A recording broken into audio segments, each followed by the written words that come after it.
యం లబ్ధ్వా జాపరం లాభం మన్యతేనాధికం తతః యస్మిన్ స్థితో న దుఃఖేన గురుణాపి విచాల్యతే.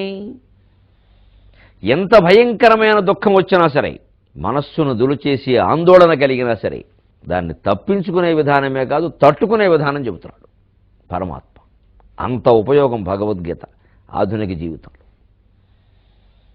దీన్ని ఏదో ఒక పవిత్ర గ్రంథం, పుణ్యగ్రంథం అనే పేరు మీద కేవలం కోర్టులో ప్రమాణం చేయడానికేను, ఎవరైనా పోతే చదవడానికి వాడుతూ ఉంటే అలాగా ఎంత అవమానం అండి భగవద్గీత కదా. కోర్టులో ప్రమాణం సరే, పవిత్రత గౌరవం బాగానే ఉంది, మరి ఖచ్చితంగా దాని మీద ప్రమాణం చేసేవాడిని నిజమే చెప్పాలి. ఎట్టి పరిస్థితుల్లో అబద్ధం రాకూడదు. భగవద్గీతను నమ్ముతారు కాబట్టి నేను దాని మీద ప్రమాణం చేసా అంటే నువ్వు నమ్మట్లేదా? లోకాన్ని మోసం చేయడానికి భగవద్గీత మీద ప్రమాణం చేస్తున్నామంటే తల్లిదండ్రుల మీద ప్రమాణం చేసిన దానికంటే ఎక్కువ. ఎందుకంటే మన తల్లిదండ్రులు మనకే తల్లిదండ్రులు. భగవద్గీత మొత్తం జగత్తుకి పిత. యం లబ్ధ్వాచ అపరం లాభం మన్యతేనాధికం తతః. ఆత్మజ్ఞానాన్ని పొందినవాడు అంతకంటే ఏది దొరికినా సరే నాకు అది అక్కర్లేదు, నాకు అది అక్కర్లేదు, నాకు అది అక్కర్లేదు, నాకు ఇదే కావాలంటాడు. ఆ స్థితికి చేరుకుంటే ఎన్ని కష్టాలు వచ్చినా, ఎన్ని ఆందోళనలు వచ్చినా తట్టుకునే శక్తి వచ్చేస్తుంది తృణప్రాయంగా. అంచేత ఆత్మజ్ఞానం భగవంతుడి విషయంలో అంత తీవ్రమైనటువంటి వాంఛను మనం పెంపొందించుకోవాలి. అరే ఆ తీవ్రమైన వాంఛ రావాలి అంటే కొన్ని భౌతికమైన సుఖాలు దుఃఖాలు అనుభవించాలండి, రాకుండా రాదు అది. అందుకనే మన వాళ్ళు ఎట్టి పరిస్థితుల్లో మానద్దు, బ్రహ్మచారులుగా ఉన్నవాళ్ళకు ఒక్కోసారి మాబోటిగాళ్ళు చెప్పడం వల్ల, పుస్తకాలు సొంతంగా చదవడం వల్ల, ఏ రమణ మహర్షి జీవిత చరిత్రలో, యోగి ఆత్మకథో ఏదో చదవగానే ఒక్కోసారి యువతరానికి భయంకరమైన వైరాగ్యాలు వచ్చేస్తాయి. అవి నమ్మకూడదు. అవి అనుకుని ఇంకా నేను పెళ్లి చేసుకోను అని పిండిగట్లు ఎట్టుకుని కూర్చోకూడదు. అది బాగా ఆ భావాలను నాననివ్వాలి బాగా. అలా నానగా కోటికొక్కడికి ఆ శృంగేరి పీఠం జగద్గురు స్వామిలాగా ఆజన్మ బ్రహ్మచర్యం పాటించి సన్యాసం స్వీకరించే యోగ్యత వస్తుంది కోటికొక్కడికి. అందుకే ఆ జగద్గురువులను అంత గౌరవిస్తాం మనం. అందరికీ రాదు. మిగిలిన వాళ్ళు ఆ పూర్తి సంస్కారాన్ని పొందకుండా అందులోకి ప్రవేశించి దాన్ని భ్రష్టు పట్టించడం కంటే గృహస్థాశ్రమంలో ప్రవేశించి అదేదో తీర్చుకోవడమే మంచిది. ఇది ఈ ఆశ్రమంలో ఉంటే తెలిసిపోతుంది. మళ్ళీ పిల్లలు కలగడం, సంపాదన, ఎదిరించడాలు, తిట్టడాలు, కొట్టడాలు, కింద పడ్డాలు, మీద పడ్డాలు, లాభాలు నష్టాలు, సుఖాలు దుఃఖాలు, ఇవన్నీ మొత్తం లెక్కలు తేల్చేసరికి హళ్ళీ సున్నకు సున్నా ఏమీ లేదురా, మనం మొత్తం చదువుకున్నప్పుడే సుఖంగా ఉన్నాం అనే ఆలోచన వచ్చేస్తుంది. అందుకే ఇప్పటికీ చాలామంది పెద్దవాళ్ళు మీరు గమనించి మేరే ప్యారే బచ్చిపని అంటారు. బాల్యం బాగుందిటే మరి ఉండకపోయారా అందులో? ఎవరు వద్దన్నారు? ఏం లేదండి, బాల్యం వీళ్ళకి బాగుంటుంది, బాలుడికి బాగుండదు. వాడు బాగులేదని అంటున్నాడు. మరి అంచేత ఇదేదో అనుకుంటాం కానీ అనుభవం ద్వారా తేడా. ఆ తేల్చుకోగలిగితే అది ఎంత గొప్పది అండి. ఎం లబ్ధ్వా, ఏ ఆనందాన్ని ఆత్మానందాన్ని పొందితే అపరం లాభం మన్యతేన అధికం తతః. ఇక అంతకంటే ఏ లాభం వచ్చినా సరే దీనికంటే అధికంగా భావించట. ఎందుకంటే దీనికి ఉదాహరణ చాలామందికి తెలియని ఒక విశేష కథ. కాశీఖండంలో చిట్ట చివరి ఆశ్వాసాల్లో దివోదాసు కథ అని ఉంటుంది. దివోదాసు దేవతలను సైతం దాసులుగా చేసుకున్నాడు కాబట్టి ఆయన దివోదాసు అన్నారు. మహాతపస్యాలి. రాజ్యం పాలించాడు. అయిపోయాక కుమారులుగా వరకు అప్పగించి ఇంకా ఆయనకు సంబంధం లేదు. తర్వాత ఆయన తపస్సు గడిపాడు. తర్వాత ప్రపంచంలో కొన్ని సంవత్సరాల పాటు వరుసగా కరువు కాటకాలు వచ్చేసాయి. ఎక్కడా అసలు పచ్చి గడ్డి లేదు. జంతువులు, మనుషులు సమస్తం చచ్చిపోతున్నారు ఆకలితోటి. ఒకళ్ళనొకళ్ళు తినే పరిస్థితి వచ్చింది. శక్తిమంతుడైనటువంటి ధర్మాత్ముడైనటువంటి రాజు పరిపాలిస్తే తప్ప మళ్ళీ వానలు కురవో, పంటలు పండవు, భూమి బాగుండదు. రాజు పరిపాలనకు అంత ప్రాధాన్యం ఉంది. ఓటేయడం అంటే అంత ముఖ్యం. ఎవరిని పడితే వాడు నిన్నుకోవడం కాదు. ఆయన పరిపాలన బట్టే వానలు కురవడం, పంటలు పడడం, ప్రజలు ధర్మంగా ఉండడం అన్నీ ఉంటాయి. ఇదివరకు దురదృష్టమో అదృష్టమో రాజులలో నియమించబడేవారు. రాజు కొడుకు రాజే తేలలేదు ఇంకా. కానీ ఇప్పుడు అలా కదా, అదృష్టం అవకాశం మన చేతిలో ఉంది. అయినా మనం వినియోగించుకోవట్లేదు అంటే మనకంటే అజ్ఞానులు ఇంకెవరు ఉంటారు. ఏదో పరిస్థితులు కలిసి రాక అవకాశాలు లేకో, అనారోగ్యాలు, ప్రయాణాలు దూరం వెళ్ళలేకో అవన్నీ వేరే విషయాలు. ఊళ్ళో ఉండి ఇంట్లో ఉండి ఏముంది ఆ క్యూలో ఎవరు నిలబడతాడు? అది నిలబడేవాళ్ళు మనుషులు కాదు. ఇది ఖచ్చితమైన ధర్మం. ఆ రాజును బట్టి అన్నీ ఉంటాయి.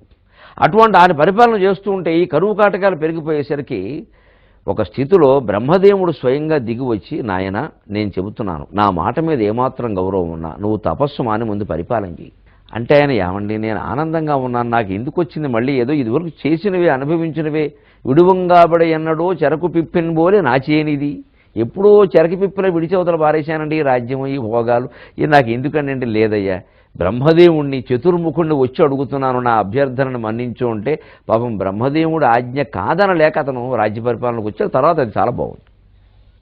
అంటే ఆ తపస్సు సంబంధమైన ఆనందం ఎటువంటిది అంటే ఎం లబ్ధ్వాచ అపరం లాభం మన్యతే నాధికం తతః. అది పొందిన తర్వాత ఇక ఏదైనా సరే దానికంటే గొప్పదిగా అనిపించదు. విశ్వామిత్రుడు మీకు ఉదాహరణ.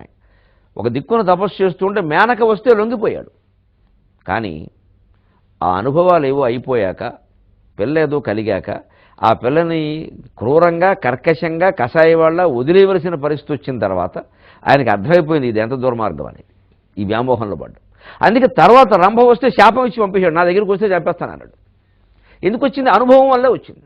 మనం విశ్వామిత్రుడి కంటే గొప్పవాళ్ళం కాదు కదా, అందుకని కొన్ని అనుభవాలు పొందాలి, తప్పదు. మరి అది లేకుండా ఉన్నవాళ్ళు ఉన్నారు. బాబు దత్తాత్రేయ స్వామి, దుర్వాస మహర్షి, వాళ్ళు వేరు. అంత సంస్కారం ఇప్పటికి కూడా కొంతమందిలో ఉంటుంది. కుర్రాళ్ళలో కూడా ఉండొచ్చు జన్మాంతర సంస్కారం. అది ఉందో లేదో బాగా పరిశీలించుకోవాలి. ఏమాత్రం మళ్ళీ స్త్రీ సంబంధమైన ఇతరత్ర వ్యామోహాల పరమైన ఆలోచనలు వచ్చినా సంసారంలో చేరిపోవడమే మంచిది. అది ఇంకా ఏమీ లేదు, నేను నిగ్రహించుకుని ఉండగలను అంటేనే ఆ మార్గంలో వెళ్ళాలి. లేకపోతే అనవసరంగా ఆశ్రమాలు భ్రష్టు చేయదు. ఇది ఈ మధ్య సన్యాసానికి చాలా డిమాండ్ బాగుంది, అందరూ దండాలు పెడుతున్నారు, ఊరికే డబ్బులు వచ్చి పడుతున్నాయి, రాజకీయ నాయకులు కూడా తిరుగుతున్నారు, ఇది బాగుంది. ఈ దుర్మార్గపు ఉద్దేశంతో అందులో చేరకూడదు. మనం ఏదో మాయ చేయొచ్చు, ఏం చెప్పినా జనం నమ్ముతారు. దీనికోసం చేరితే ధర్మాన్ని భ్రష్టు పట్టిస్తాం, ఒకనాటి ఖచ్చితంగా మనం అడుగంటిపోతాం. ధర్మం ఎట్టి పరిస్థితుల్లో సహించదు అలాంటివాడు. ఆ ఆనందపు రుచి తెలిసినవాడు కాబట్టి విశ్వామిత్రుడు మేనకకు లొంగిన రంభకి లొంగలేదు. అలాగ ఆ ఆనందపు రుచి తెలియాలి. ఈ భోగాల్లో ఉండే విరక్తి కూడా మనకు కలగాలి అంటే, వీటి నుండి విరక్తి కూడా మనకు కలగాలి అంటే శంకరాచార్య స్వామి చక్కని ఉపాయం చెబుతారు. తతక్కిం తతక్కిం తతక్కిం తతక్కిం అని ఒక స్తోత్రంలో తరచు వాడతారు. నేను గొప్ప ధనవంతుడు అయితే ఏమిటి, నేను చాలా అందమైన వాడిని అయితే ఏమిటి, నన్ను చూసి ఆడాళ్ళు వెంటపడుతున్నారు అయితే ఏమిటి, నాకు గొప్ప రాజ్యాధికారం ఉంది అయితే ఏమిటి, ప్రతిదానికి అయితే ఏమిటి ప్రశ్న. ఇది మనం వేసుకోవాలి. రోజు మనం అనుకుంటామండి ఏదో ఓ గొప్ప పరీక్షలో రాష్ట్ర స్థాయిలో ప్రథమ స్థానం పొందితే నా జీవిత లక్ష్యం అండి, మా అమ్మని ఆనందింపజేయాలి. అమ్మ ఆనందం కేవలం దీనివల్ల ఉండదు. రాష్ట్ర స్థాయిలో ర్యాంక్ ఒక్కటే కాదు అమ్మ కోరుకునేది. తర్వాత జీవితాంతం అమ్మని నాన్నని జాగ్రత్త చూడాలి, అది వాళ్ళు కోరుకునేది. రాష్ట్ర స్థాయిలో ర్యాంక్ రాకపోయినా పర్వాలేదు, దానికేనో అమ్మా నాన్నలకు అన్నం పెట్టడానికి ఏమి సంబంధం లేదు. రాష్ట్ర స్థాయిలో ర్యాంకులు వచ్చిన వాళ్ళు పత్రికల వారి కోసమని తల్లి నోట్లో స్వీట్ పెడుతున్న దృశ్యం అంటారు, మీకు మళ్ళీ తర్వాత అన్నం పెట్టరు. ఇంకా చివరి ముద్ద ఏం పాపం లేకుండా 10వ తరగతి 10 సార్లు తప్పిన వాళ్ళు తల్లిదండ్రులను జాగ్రత్తగా చూసిన వాళ్ళు చాలామంది రారు. అందుకని ఇంత రాష్ట్ర స్థాయిలో ర్యాంక్ వచ్చినసారి ఆలోచించారు. వచ్చిన తర్వాత ఆ పొందే ఆనందం ఎంతసేపు ఏదో ఒక విందు ఏర్పాటు చేసాం, నలుగురు వచ్చారు, అమ్మా నాన్న ఆనందించారు, పత్రికల వారు ఫోటో తీశారు, ఓ ఫోటోలో అయిపోయింది అది. సరే ఇప్పుడు 10వ తరగతిలో మనకేదో రాష్ట్ర స్థాయిలో వచ్చిందండి, ఇంటర్మీడియట్లో చేరతాం కదా, వెంటనే కాలేజీలో వాళ్ళు వచ్చి మీద పడిపోతారు. మాకు కావాలంటే మాకు కావాలి, వేలం పాట పాడేసుకుంటారు. ఇక్కడ పెద్ద ఒత్తిడి.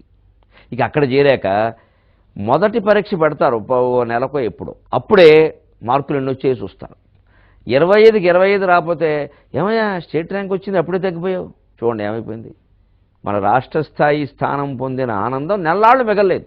ఈ 2 ఏళ్ళు ఈ రకమైన ఒత్తిడి అంతటితో వదల్లా. మళ్ళీ ఎంసెట్ అన్నారు, తర్వాత ఇంకో tea set, coffee set, off set అన్నీ అయ్యాయి. చివరికి అప్సెట్ అయ్యే వరకు సమస్తం. మళ్ళీ ఇంజనీరింగ్లోనూ ఇవే ర్యాంకులు. అంటే జీవితాంతం ర్యాంకులు పొందుతూనే ఉండాలి. పొందనప్పుడల్లా మనని స్టేట్ ర్యాంక్ అని ఆక్షేపిస్తూనే ఉన్నారు. ఇప్పుడు ఈ రాష్ట్ర స్థాయి ర్యాంకు పొందడం ఆనందమా? ఆనందమైతే ఇది ఎంతసేపు మిగిలింది?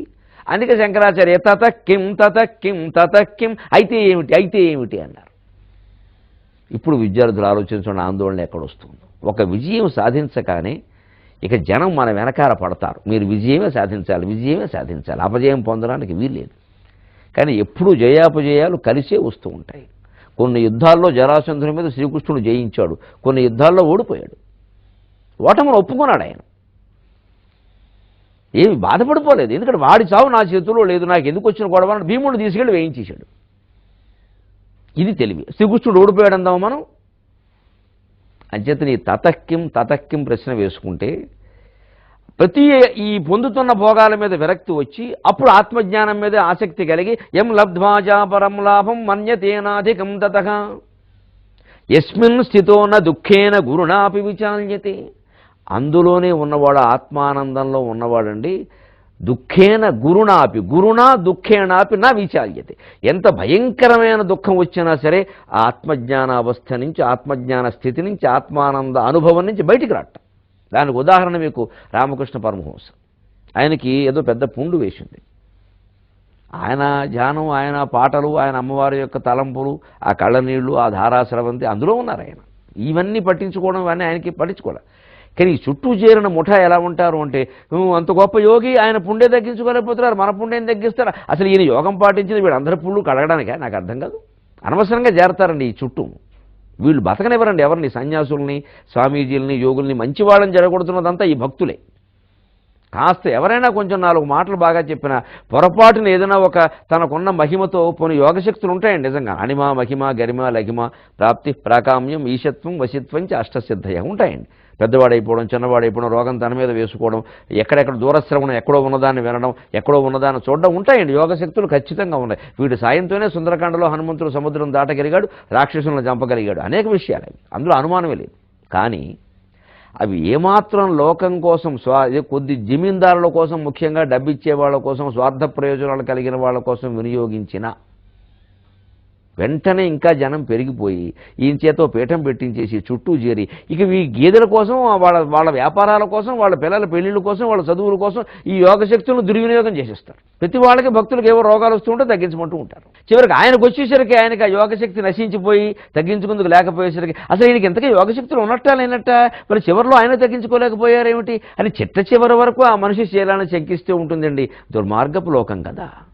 అందుకే ఆ యోగశాస్త్రంలో కాస్త ఆ మార్గంలో ఉన్నవాళ్ళు తెలుసుకోవాలి, ఎట్టి పరిస్థితుల్లో యోగశక్తుల్ని లోక కళ్యాణం కోసం తప్ప వ్యక్తి ప్రయోజనం కోసం వినియోగించకూడదు. ఎంత గొప్ప కోటీశ్వరుడు మన దగ్గరికి రాని, ఎంత దుఃఖంతో ఎవడొచ్చి ఏడవని, ఆ రోగం వాడికి పూర్వజన్మ కృతం పాపం వ్యాధి రూపేణ బాధతే. శాస్త్రం స్పష్టంగా చెబుతోంది. భయంకరమైన వ్యాధి బాధిస్తోంది, తగ్గడం లేదు అంటే పూర్వజన్మ కృతం పాపం, అది వాడు అనుభవించి తీరాల్సింది. దాన్ని తగ్గించకూడదు. తగ్గించడం మొదలు పెడితే అందరూ అనుభవించడం మానేసి ఈయన కాళ్ళ మీద పడతారు. చివరికి ఈయనకి పట్టుకుంటాయి ఇవన్నీ.